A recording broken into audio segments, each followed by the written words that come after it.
We've seen studies come out in the last year where majority of Catholics and even many Catholic priests do not actually believe that Christ is present in the Eucharist.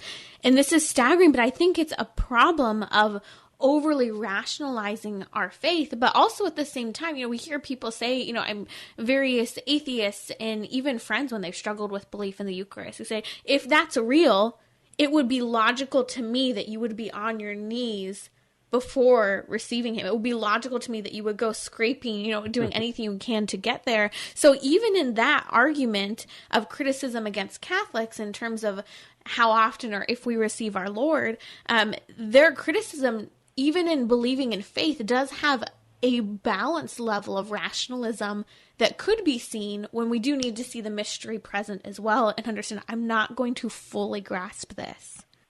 Yeah, wow, you have me wanting to say so many things here, Timmerie. So the first thing I'd say is I think that whole experience has been what has led so many converts to the church.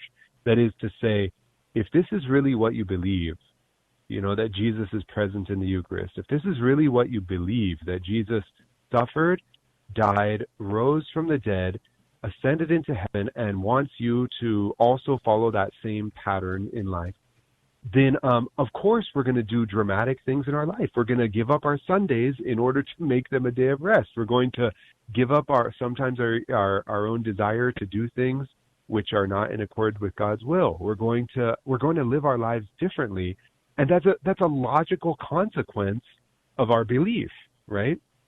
But in order to have that belief, you rightly point out, Timmerie, that we have to have faith. I mean, it makes me think of the discussion we just had a few minutes ago about Father Dermine and about exorcists and about people in the world who are essentially trying to say that, sometimes trying to say that the devil is just a symbol.